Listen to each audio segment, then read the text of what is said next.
In this video, we are going to be talking about how to create charts. And charts are basically a graphical representation of our data. So it's another way of getting a message across. Oftentimes when people look at numbers, you don't really know what you're trying to say with the numbers. So what's important here is this chapter is going to be giving you showing you that there's lots of different types of charts that you can create. And they'll be telling you what charts to create. But when you're doing this in the real world, you really want to think about what's the message you're trying to get across, because that will dictate the type of chart that you should create. All right, so anytime that you create a chart, first thing you have to do is select the data that you want for the chart. So the first type of chart we're going to create is just your basic column chart. And I'm going to be selecting here the data of A5 through D12. Notice that this includes each of the categories here for occupations, right? So our accountants, human resources, etc. And it also includes the labels up top here of what these numbers are.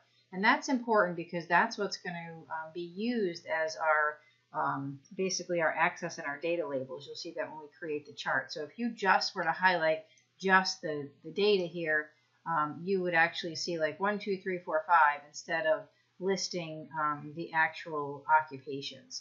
So it's important that you remember to include those labels when you're selecting it. Okay, so once you have the range selected, one of the ways that you can create a chart is by going to what's called the Quick Analysis toolbar button. And that is located in the bottom right-hand corner of the selected range here. So when I click on it, I'm brought to the Formatting tab, but I want to go over to Charts because that's what we're doing here. And you see that you have a variety of different types of charts that you can create. So this is just one way that we can create a chart. So you see here, once you move your mouse over to it, this is showing you clustered bar chart. So bar charts go left to right. Column charts go up and down. I find students often make that mistake. So bar charts left to right. This is a regular bar chart, stacked bar chart. This is a regular clustered column chart. And this is a stacked column chart, which is the one that we're going to be selecting right now. So I'm going to go to stacked column chart. And you see what happens here is it creates this chart. It literally throws it right on top of the spreadsheet. It's not tied to any cell. It's just sort of floating on top of the spreadsheet. And the chart has these little circles around them, which are called handles. And I can resize a chart. So you can see here, I could just go to any of the handles here and I could resize. I typically recommend using the corners just so that it resizes more proportionally. But the other thing you can do is you can actually move the chart and you can throw the chart in its own sheet. And the way that you do that is you can see the chart is selected here, and when the chart's selected, you see the Chart Tools Design and Format tab become available. If I were not clicked on the chart, notice I don't see the Chart Tools Design and Format tab. So I have to be clicked on the chart, and on the Design tab, we're going to be going through what all of these different options are, but all the way here to the right is this option of Move Chart. So when I click on Move Chart, this is where I want to tell it, look, I want it to be in its own new sheet. And I'm actually going to call the new sheet Stacked Columns, since that's what this chart is. Okay. And I'm going to click OK. And what this does is it actually creates a chart that is its own sheet. So there's no spreadsheet behind this. It's literally all a chart. So you notice that when you're clicked on the Stacked Column sheet, that you are automatically see the Chart Tools Design and Format tab, which we're going to be looking at those and how we can change the format. Okay, but my regular sheet is still here, Outlook, and my chart is no longer floating on top of it. Okay, so now we're going to create another type of chart. For this chart, okay, we want to grab the data of A5 to B12, but we also want to grab the data of D5 through D12, but we don't want C5 through C12. So in order to do that, in order to highlight two non-contiguous ranges, I highlight the first range, I hold down my Control key, and then I highlight the second range. So that enabled me to highlight this range and this range without this one in between. So I highlighted this, Control key, and then I highlighted this one. All right, so I'm going to go back to this time. So notice there's no Quick Analysis toolbar button for me because it doesn't know what we're trying to do here when we highlight two non-contiguous ranges. So I'm going to show you the other way that you can insert a chart, which is by clicking on the Insert tab. And you notice that there's this whole section of our ribbon that's dedicated to charts. Now, if you're not sure what type of chart to insert, you can always go to Recommended Charts, And what that will do is show you like all the different types of charts, and you could just sort of click down and it shows you, the recommended charts for the data that you have selected.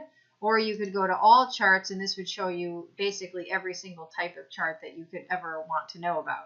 I'm not going to be teaching you all of these charts. We're going to be focusing on the key ones, which is a column chart, line chart, pie chart, bar chart. And you might do area or scatter in your homework. But the basics are the same no matter what kind of chart that you select. Okay, so I'm actually going to cancel here. So I still have my data selected.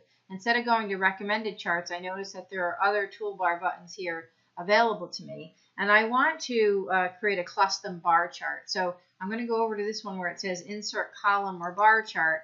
And then I see that I have a few different options. They're broken down into 2D, which is two-dimensional column, or 3D column, which is kind of cool. You see how it gives you like a dimensional, three-dimensional look. And it's important to note that when you move your mouse over to them, they're telling you what type of chart they are, okay? So we actually want to go to just a regular old custom bar chart that's 2D. So I'm going to select this one. And so here's what's cool about this is once you select the chart, you're not stuck to it. You can easily change the chart type. So if you look at it and you go, this is okay, right? This is showing me each of the advisors. It's the number of new jobs.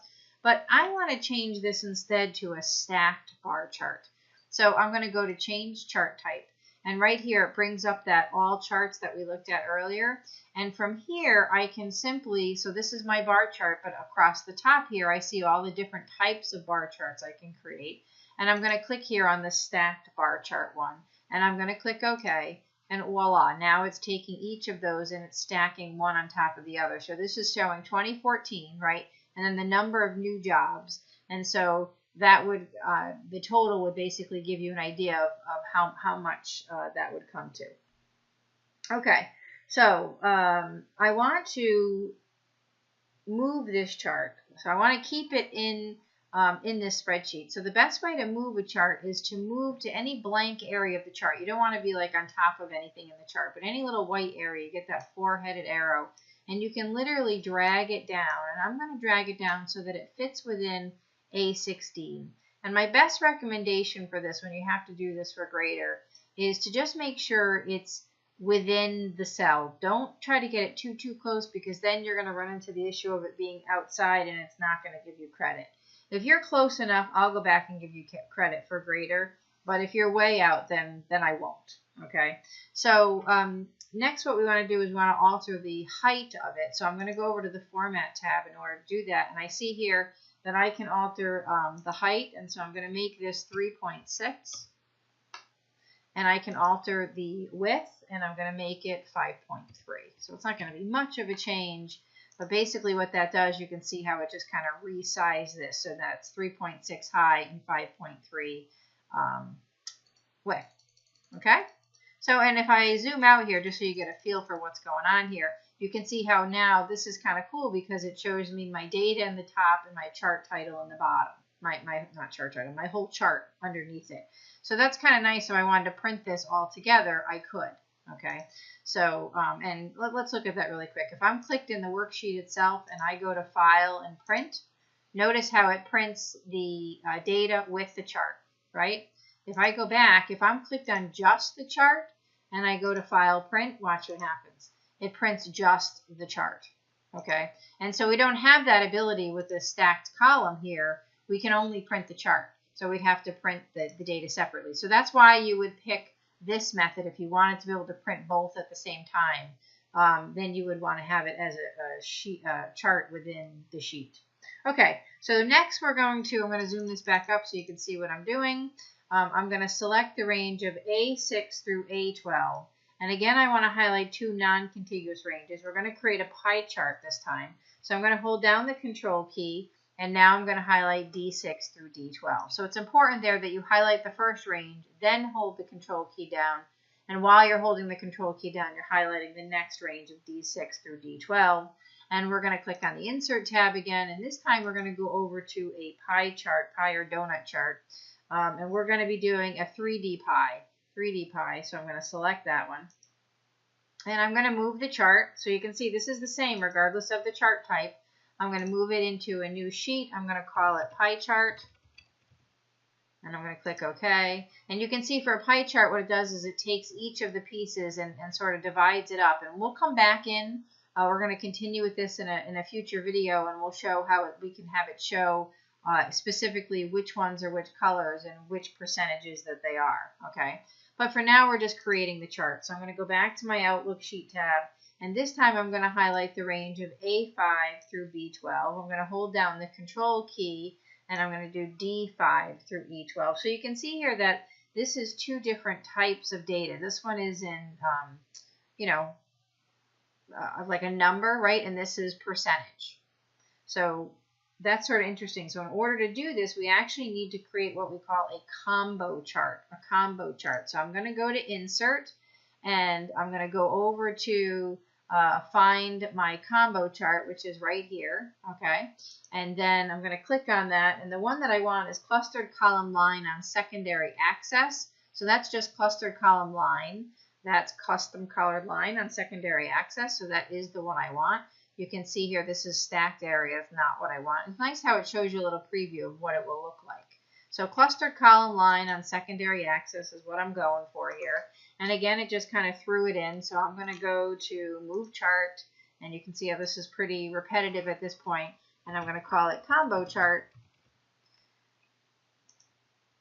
Okay, and in no time flat, I have created quite a few different charts, right? We have one on this one.